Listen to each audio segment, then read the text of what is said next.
Pemirsa, Komnas HAM menemukan sejumlah fakta kasus penembakan 6 laskar FPI di res area tol Jakarta Cikampek kilometer 50. Komnas HAM menyebut sejumlah saksi melihat aparat yang berjaga di lokasi sebelum peristiwa penembakan terjadi. Dan berikut keterangan Komisioner Komnas HAM, Khairul Anam.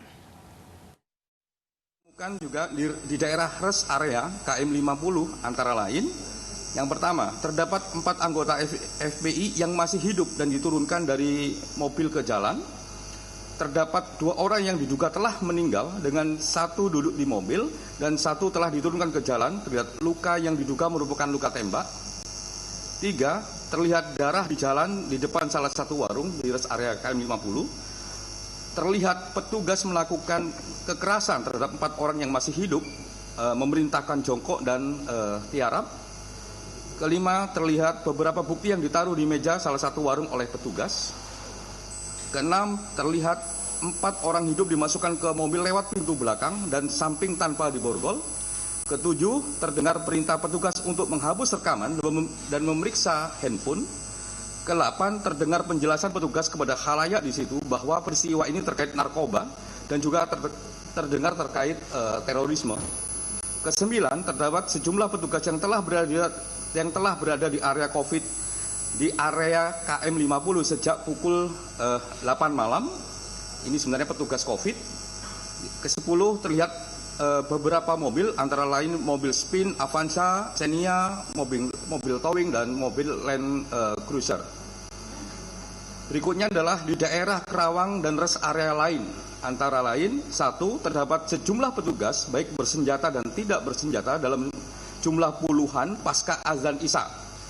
Ini yang oleh masyarakat, oleh saksi disebut sebagai petugas untuk menjaga vaksin COVID.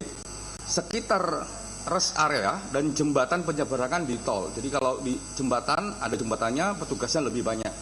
Karena memang penjelasannya adalah itu penjagaan untuk jalurnya penanganan vaksin COVID dari Bandara Soekarno-Hatta ke Bandung. Terus terdapat keterangan mendengar bunyi tembakan di 2 lokasi di daerah Kerawang. Ini di luar tol kami mendengarkan bahwa ada saksi, 2 orang saksi yang mendengarkan ada bunyi tembakan di daerah Kerawang yang di Jalan Internasional Kerawang sana, sebelum pintu tol Kerawang Barat. Ya, pemirsa, polisi dan Front Pembela Islam berbantah-bantahan soal peristiwa penembakan anggota laskar FPI di jalan tol. FPI menyatakan bahwa anggotanya tidak pernah memiliki senjata api, apalagi kontak senjata.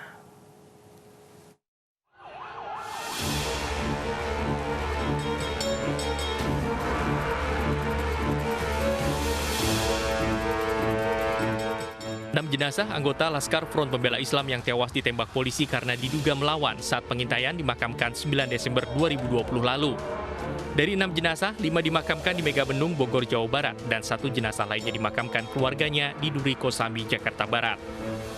Suasana duka menyelimuti pemakaman ke-6 anggota Laskar FPI. Ratusan jemaah mensolatkan 5 korban sebelum dibawa ke pemakaman wakaf yang juga berada di dalam area pondok pesantren. Kelima jenazah yang dimakamkan di lokasi ini adalah Andi Oktiawan, Ahmad Sofian, Faiz Ahmad Syukur, Muhammad Reza, dan Muhammad Suci Kadafi. Tewasnya 6 anggota Laskar FPI menimbulkan perdebatan antara FPI dan polisi, terutama soal kronologi dan keberadaan senjata api saat kejadian. Kapolda Metro Jaya Irjen Pol Fadil Imran menjelaskan mengenai penyerangan anggota Polri oleh pengawal Rizik Syihab di tol Jakarta Cikampek. Menurut Kapolda Metro Jaya, penyerangan berawal dari informasi yang beredar di media sosial akan ada massa dalam jumlah besar untuk mengawal pemeriksaan Rizik Syihab di Polda Metro Jaya. Polisi menyelidiki mengenai kebenaran informasi tersebut, namun menurut petugas, dalam penyidikan mereka mendapat serangan dari pengawal Rizik Syihab hingga akhirnya petugas mengambil tindakan tegas. 3 anggota Polda Metro Jaya mengikuti kendaraan yang diduga adalah pengikut MRS. Kendaraan petugas dipepet. Lalu kemudian diserang dengan menggunakan senjata api dan senjata tajam sebagaimana yang rekan-rekan lihat di depan ini. anggota yang terancam keselamatan jiwanya karena diserang, kemudian melakukan tindakan tegas terukur,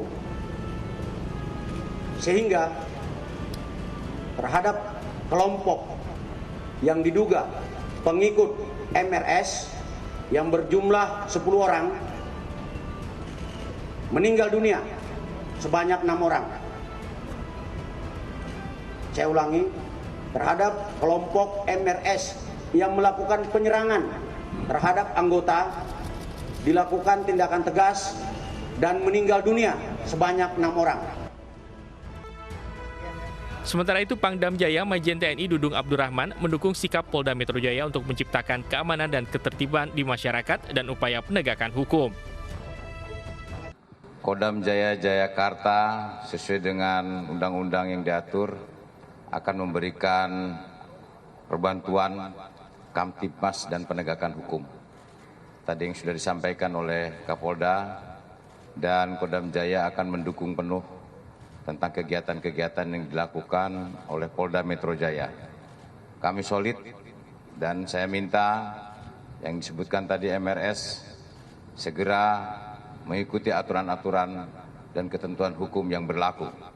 Ya, kami akan tegakkan bersama-sama dengan Polda Metro Jaya. Terima kasih. FPI pun membenarkan mengenai peristiwa di jalan tol. Dalam pernyataan persnya, pihak FPI menyebut peristiwa itu terjadi saat Rizik Syihab akan menghadiri pengajian subuh keluarga. Dari peristiwa itu, polisi menyita sejumlah barang bukti berupa senjata api dan senjata tajam. Sementara dari 10 orang yang diduga simpatisan Rizik Syihab, 6 orang tewas dan 4 lainnya melarikan diri.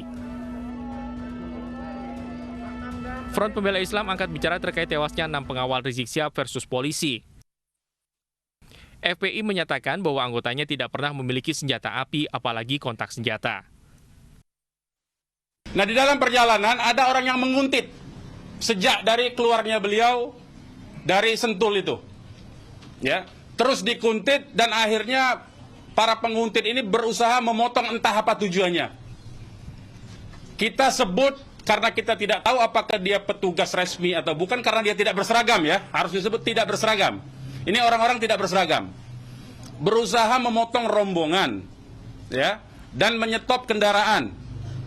Nah, para pengawal tentu saja bereaksi untuk melindungi, ya, untuk melindungi Imam Besar Habib Rizik Syihab. Itu reaksi normal, karena memang mereka bertugas untuk mengawal. Reaksi normal. Yang patut diberitahukan kepada teman-teman pers semua bahwa fitnah besar kalau laskar kita disebut membawa senjata api dan tembak-menembak. Fitnah itu. Laskar kami tidak pernah dibekali dengan senjata api. Kami terbiasa tangan kosong.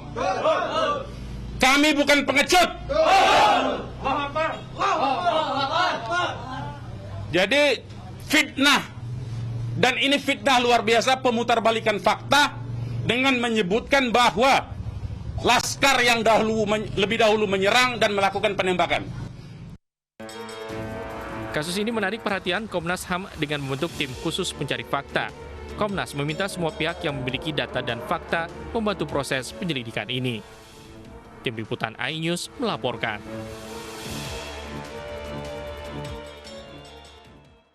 Pemirsa, usai dinyatakan bebas murni, Abu Bakar Ba'asyir tiba di Pondok Pesantren Al-Mukmin Engruki, Sukoharjo, Jawa Tengah. Setiba di Komplek Ponpes, Abu Bakar Ba'asyir belum menjadwalkan kegiatan atau bertemu tamu.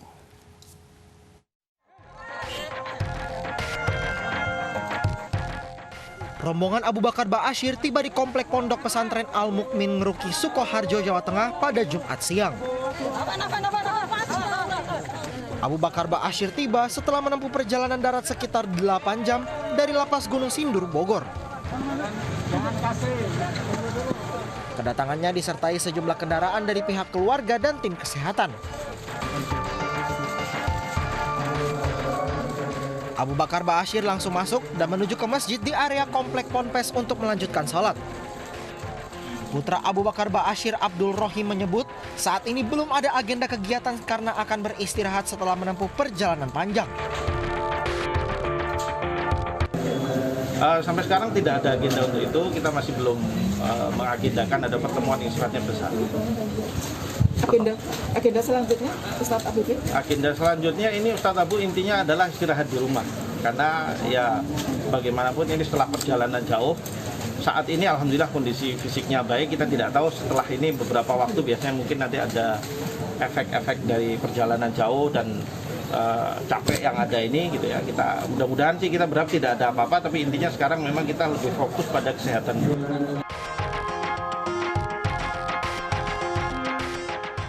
Sebelumnya Abu Bakar Ba'asyir keluar dari lapas kelas 2A Gunung Sindur Bogor, Jawa Barat. Abu Bakar Ba'asyir keluar lapas pada Jumat pagi. Ba'asyir dinyatakan bebas murni setelah menyelesaikan masa pidana selama 15 tahun, dipotong berbagai remisi selama 55 bulan. Dari Sukoharjo, Jawa Tengah, Wahyu Endro, iNews melaporkan. Ya, pemirsa, sidang pra-peradilan pimpinan Front Pembela Islam Rizik Syihab terus berlanjut dengan pemeriksaan ahli hukum pidana dan ahli bahasa. Para saksi dihadirkan pihak termohon yakni Polda Metro Jaya. Pengadilan Negeri Jakarta Selatan kemarin kembali menggelar sidang lanjutan pra-peradilan yang diajukan pemohon Rizik Syihab. Sidang dijaga ketat polisi. Pada sidang kemarin, pihak termohon menghadirkan saksi ahli, yaitu ahli hukum pidana Eva Ahyani Zulfa dan Andre Joshua, serta ahli bahasa Wahyu Wibowo. Kedua saksi dihadirkan untuk membantah dalil-dalil pemohon terkait sah atau tidaknya penetapan tersangka Rizik Syihab atas kasus kerumunan di Petamburan.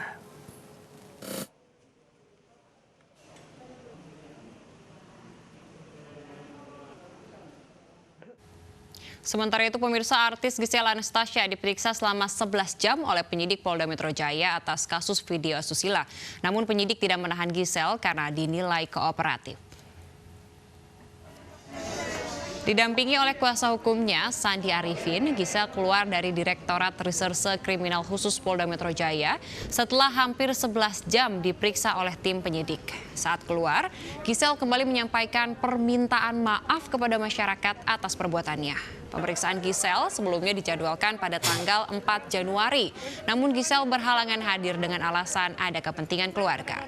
Total ada 49 pertanyaan yang dilemparkan oleh tim penyidik kepada Gisel. Usai pemeriksaan, tim penyidik tidak menahan Gisel karena Gisel dianggap cukup kooperatif. Negara Indonesia yang baik dan taat hukum, saya datang hari ini untuk memenuhi panggilan. Sekali lagi, saya mau menyampaikan permohonan maaf yang sebesar-besarnya dari lubuk hati saya yang paling dalam. Saya mohon maaf sekali lagi untuk seluruh masyarakat Indonesia dan untuk semua pihak terkait. Saya mohon doanya, mohon dukungan supportnya juga untuk saya bisa menjalani proses ke depan. Ya, semoga bisa menjadi lebih baik lagi untuk hari ke depannya. Hampir 11 jam kita lakukan pemeriksaan terhadap yang bersangkutan. Saudari GA, ada 49 pertanyaan yang kami atau penyidik tanyakan kepada yang bersangkutan sebagai tersangka. Semuanya bisa dijawab. Yang bersangkutan tadi 9 jam 9, ulang jam 20.00 sudah kita kembalikan. Kita tidak lakukan penahanan. Saudari GA dan juga saudara MYD kooperatif. Ya. Selama dipanggil juga hadir, dipertanyakan juga, dia menjawab semuanya apa yang ditanyakan oleh penyidik, sehingga diambil satu kesimpulan bahwa tidak perlu lakukan penahanan. Pemirsa, sidang lanjutan perkara kepengurusan kasus di Mahkamah Agung dengan terdakwa mantan Sekretaris Mahkamah Agung Nur Hadi dan menantunya Reski Herbiono kembali digelar. Setelah sempat tertunda karena salah satu terdakwa Reski Herbiono terkonfirmasi reaktif COVID-19, sidang lanjutan perkara kepengurusan kasus di Mahkamah Agung yang melibatkan mantan Sekretaris MA Nur Hadi dan menantunya Reski Jumat sore kembali digelar di Pengadilan Tindak Pidana Korupsi Jakarta. Sidang kali ini, Jaksa Penuntut Umum dari KPK menghadirkan 2 orang saksi, yakni pengusaha Iwan Cendekiliman dan Andi Dharma. Di hadapan majelis hakim, saksi yang menuturkan Nur Hadi dan menantunya Reski kerap mengurus perkara di Mahkamah Agung. Iwan juga mengaku pernah diperkenalkan oleh Reski kepada Hyendra, orang yang tengah mengurus kasusnya di Mahkamah Agung. Kuasa hukum kedua terdakwa, Sujito, menilai keterangan tidak bisa dipertanggungjawabkan karena hanya mendengar, bukan dilihat dari mata kepala atau dari pernyataan Nur Hadi.